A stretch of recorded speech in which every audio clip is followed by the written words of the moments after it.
quick run through this week's outlook.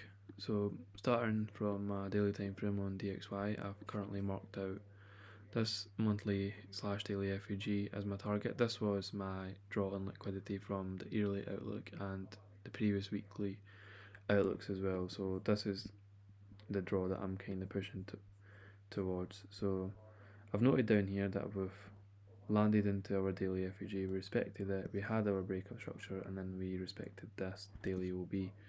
So I'm going to move down to the 4 hour from my daily, and I've got noted here this hour for fair value gap. Type it up. Oops.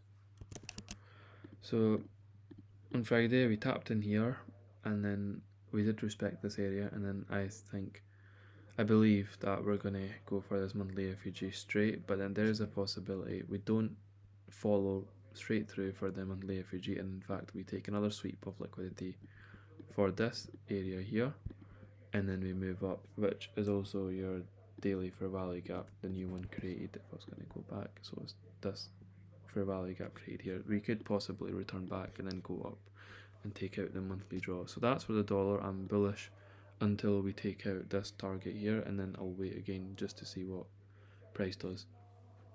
So for EG, it's going to, I'm on the 50/50. I will mainly just be looking at my 4 hour to 1 hour time frame before I place a trade. I assume that will be bullish because there's no really any reasons for me to be bearish right now. If we were to be bearish from this daily OB, we would have managed to close below this arrow, this wick last week, but we didn't. We kind of respected lower time frame bullish arrays, and then we have been pushing up. So I think higher time frame wise, we should be closing above this high, which is your 86690 area. So EG for next week, I believe, will be bullish. And if I was going to go to my lower time frame, as you can see, I've said we're going to return into this hour 4 fair value gap and then push up and take out this high and this high here, and then hopefully land somewhere above here. So bullish for EG next week as well. And then for my SPX, I'm just thinking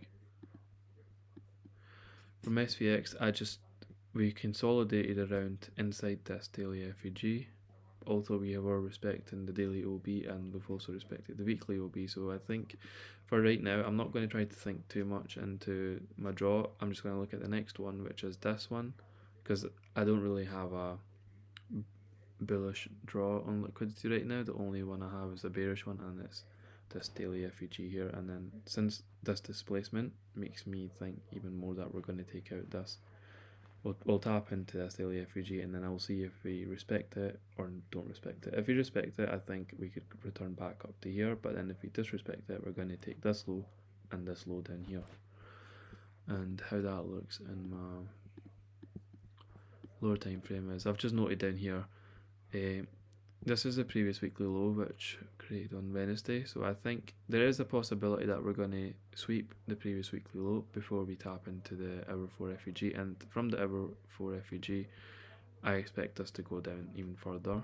But then if we do not go down further, that just means we're going to go higher on our SPX and possibly take out this high and this high up here.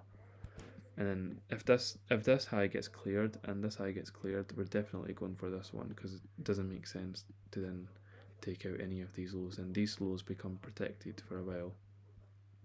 So that's pretty much the pairs that I trade. I don't look too much into this, to be honest, in NAS 100 and US30. I treat SPX as DXY, and then if I can't find a good trade, I'll then switch over to this just to see if my bias gives me a trade or not.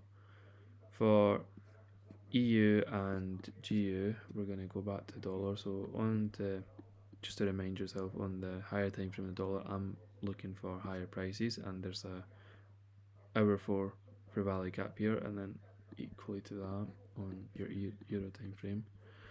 Since I expect EG to be bullish, that means EU is most likely going to be the one actually going to push up. So I think we'll push up to this fair value gap, and then we're going to move down from here.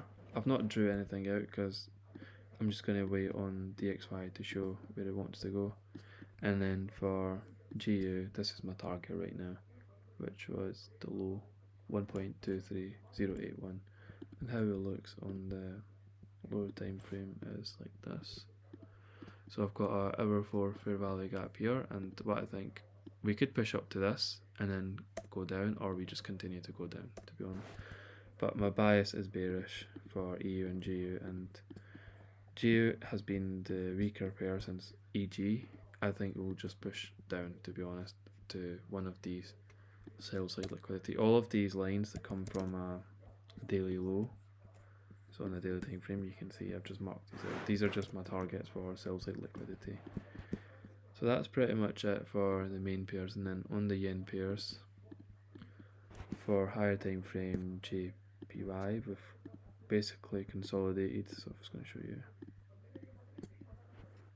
So I've got all of these lows and sell side liquidity being accumulated, and I think most likely we're going to take out this low, and then I will wait from after we take out that and see if we're going to retrace up or continue to go down. I don't really have much to work with, to be honest, on this, as this is the lowest point we've went to, so I need something to the left hand side to judge what we're going to do on the right hand side. But because we're at the lowest point we've ever been, it's kind of hard.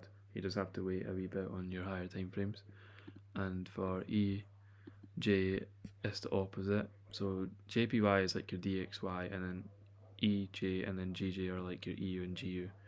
Whatever JPY does, these two do the opposite, and then whichever one's stronger or weaker is based on EG.